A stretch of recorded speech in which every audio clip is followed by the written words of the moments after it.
Turabashimiye mwebwe abaduteze amatwi, twongeye kubasuhuza tubifuriza amahoro y'Imana, tubasaba gukora subscribe, share ndetse na comment kugira ngo mujye mukomeza kubona amakuru y'igihugu cyacu bitabagoye. Uyu munsi rero tugiye kongera kuganira ku bintu byagaragaye muri campaign, ibintu byiza byashimishije abanyarwanda muri campaign. Hanyuma kandi turaganira ku bintu bigera nko muri bitatu. Icya mbere turaganira ku basitari bo mu Rwanda bagaragaye muri campaign mu bwiza bwinshi, mu gushimisha abanyarwanda, mu gukora udukoryo dusetsa abanyarwanda. Hanyuma turavuga no ku urubyiruko narwo rwagaragaye muri campaign cyane urubyiruko ruri mu myaka 16, 17, 18 ndetse na 20 kuzamura, ndetse turaza kuganira ku buryo urubyiruko ruzatora bwa mbere rwari rwishimye cyane. Wabonaga ko ari abana buzuye ubwuzu, buzuye ibyishimo cyane. Hanyuma ikindi cyiciro cya gatatu turi buganireho ni icyiciro cy'abakuze. Wakibaza uti se ko bakuze turabaganiraho iki? Turaza kuganira uburyo bagaragaye nabo bishimye, bakenyeye, ndetse abo twagerageje kuganira ndaza kukubwira n'icyo bambwiye kibashimishije. Muraza no kugenda mubibona mu mavideo atandukanye.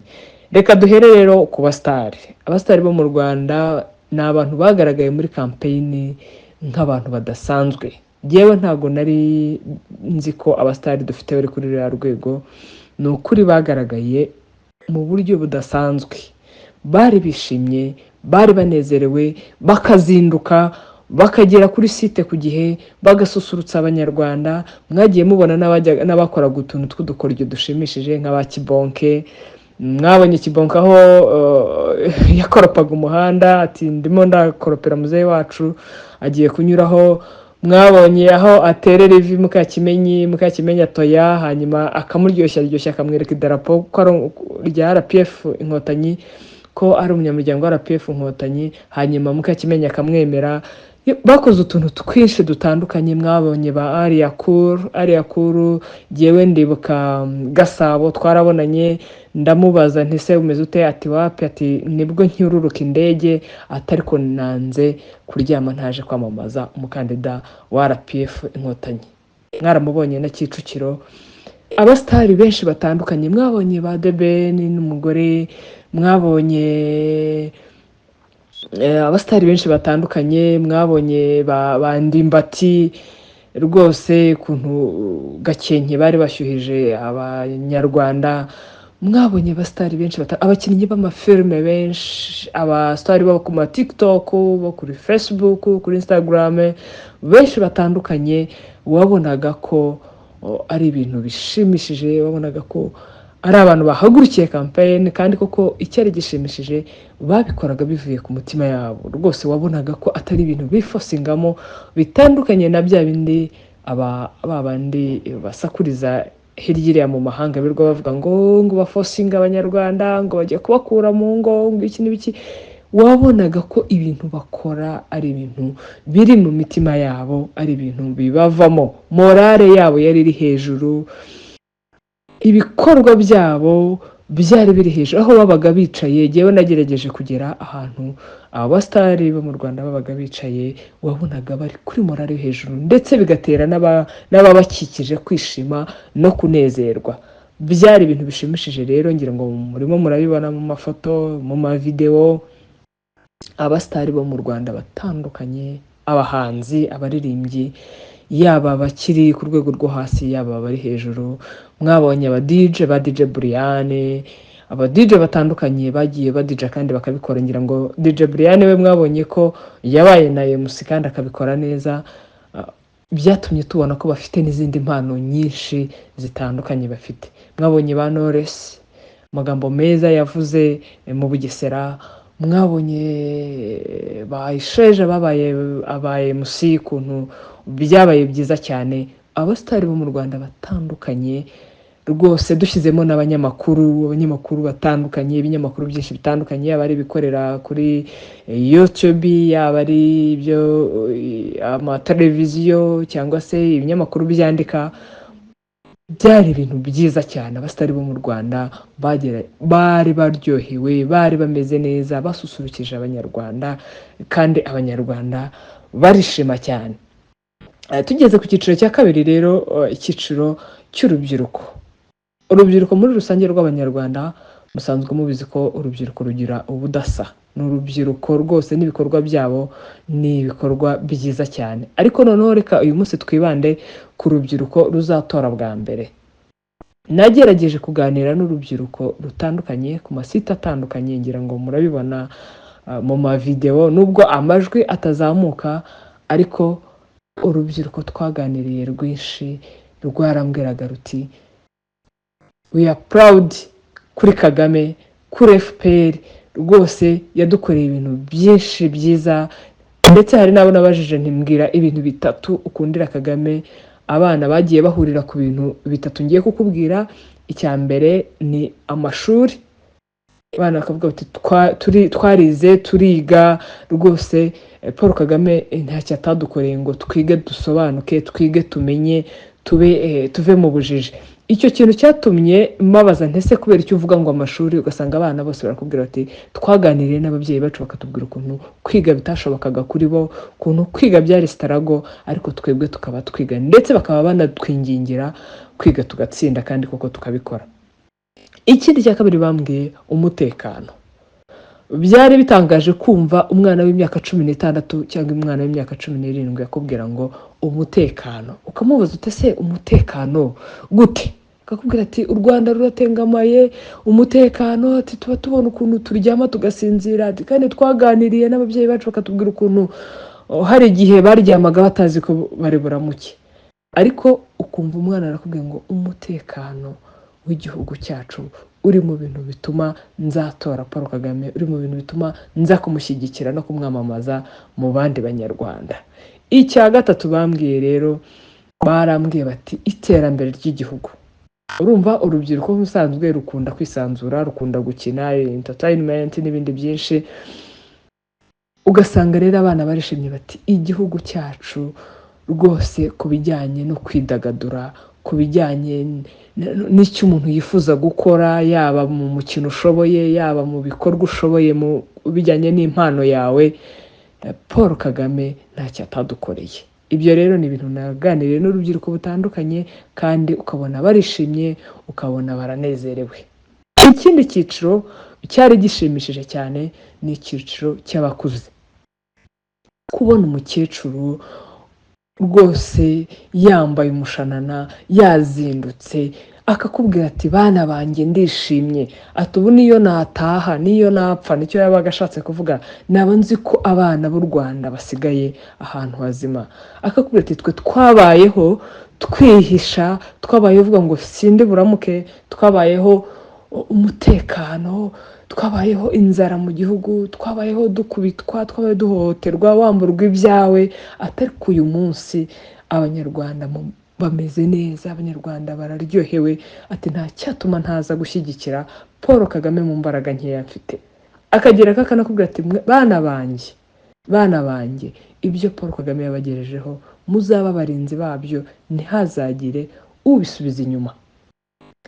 Kampanye rero yaranzwe n'ingeri zitandukanye, ariko n'abakuze, ndetse ukabona abagabo bakenyeye mu mushanana mwiza. Wamubaza utese ko wakenyeye, ati nakenyereye umukandida wacu, naherekeje umukandida wacu Paul Kagame, namukenyereye, naje hano kugira ngo mwereke ko mushyigikiye.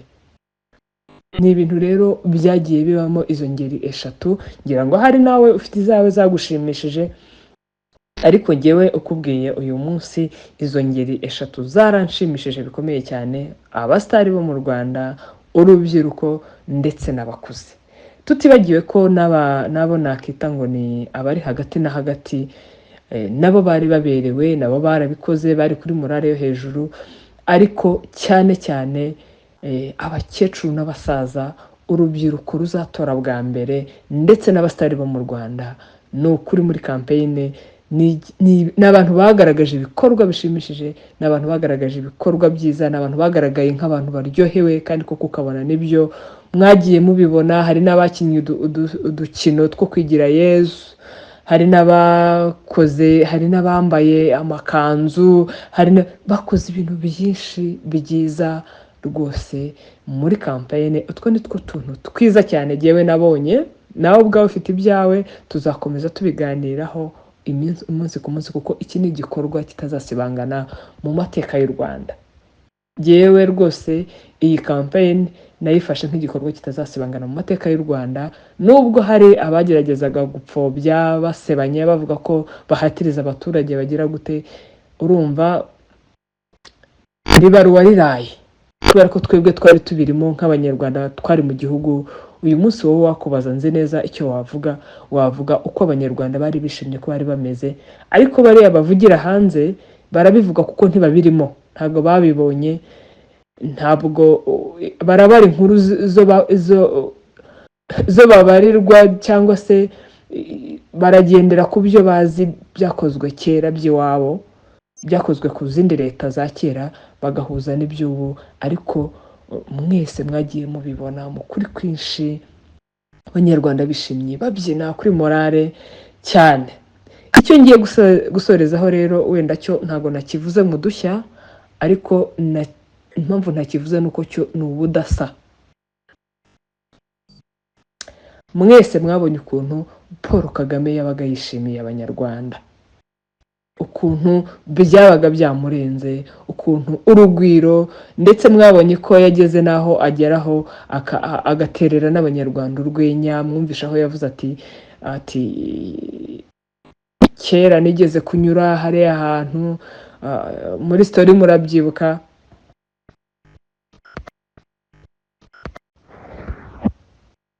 ngira ngo hari abi Gasabo, muribuka story yateye abantu bagaseka, muribuka story nyinshi zitandukanye. Paul Kagame, umukandida wa RPF Inkotanyi, yagiye atera abantu muri campaign, abantu bagaseka bakishima.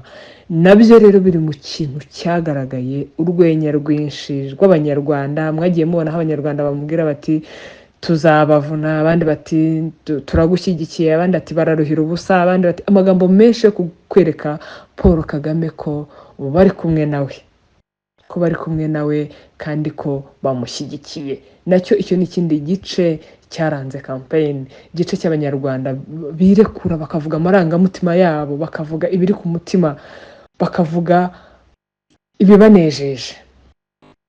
Igice ngiye gusorezaho rero, abantu bose bagiye bishimira, cyagaragaye ni ikinyabupfura cy'abarinda Kagame, ikinyabupfura cy'abajepe, ikinyabupfura cy'abapolisi, ikinyabupfura cy'inzego z'umutekano bari barinze Paul Kagame, cyangwa se bari ku masite aho ari buze kujya kwiyamamariza. Nta muntu wahutajwe, nta muntu wabwiwe nabi, nta muntu wakorewe ikintu kibi. Naho imivundo yabaga, wabonaga inzego z'umutekano, abajepe cyangwa se n'abapolisi cyangwa n'izindi nzego z'umutekano zabaga zihari, bose bagerageza kuvuga mutuze, mukore ibi ngibi, kandi abanyarwanda bakabikora neza, nta muvundo, nta ugize ikintu ku mutima. Icyo nacyo ni ikintu cyari gikomeye cyane, cyari gishimishije kubona abantu bashinzwe umutekano, nubwo nyine biri mu nshingano zabo, ariko kubona abajepe begeranye n'abaturage bababwira, ukabona ugiye kugwa amuri iruhande aramusamye, aramufashe, cyangwa se ukabona aravuze ati tuza mwigire hirya gato, kandi ukabona abanyarwanda barishimye, baranezerewe. Ibyo nabyo ni ibintu byagiye bigaragara cyane muri campaign. Ndabashimiye rero kuba mwadukurikiye, tuzagenda tuganira kuri byinshi bitandukanye, ariko ibi bintu byari bishimishije cyane. Ibi bintu ni ubudasa, ibi bintu ni ibintu bitazasibangana mu mateka y'u Rwanda, bigitangira ndetse bigasoza abanyarwanda bakava aho bari neza, bagenda neza, baganira, nta muvundo, nta bibazo, ntaki. N'abagerageje kugira ibibazo by'amasereri, kuko urumva ntibyabura ahantu hari abantu benshi bakuriya, ukabona ba bantu bashinzwe kubafasha baraje, bateruye umuntu, baramutwaye, bamukoreye ubutabazi bwihuse, kandi mu kanya gato ukabona umuntu agarutse ari muzima. ibi ni ibikorwa bikwiye kwishimirwa, ibi ni ibikorwa by'ubudasa, ibi ni ibikorwa bidakwiye kuzasibangana mu gihugu cyacu, bizakomeza cyane cyane ko abanyarwanda twahisemo neza, abanyarwanda twahisemo ikidukwiye, abanyarwanda twahisemo inzira nzima kugira ngo dusigasire ibyagezweho ndetse twongereho n'ibindi, igihugu cyacu gikomeze kuba umunezero, igihugu cyacu gikomeze gutemba amata n'ubuki. Hanyuma ikindi kintu cyari gikomeye cyane cyo usibye ko ari igisanzwe ku banyarwanda, ni morale nyinshi iri hejuru, kubyina abantu bakanezerwa, ari abakecuru, ari inkumi, ari abana, ari abasore, ari abagabo, bose abantu bose babonaga bari hejuru, babyinira hejuru, banezerewe, nta kurambirwa na morale nyinshi. Ibintu byabaye byiza cyane, abanyarwanda tugomba kwishimira ubu ngubu.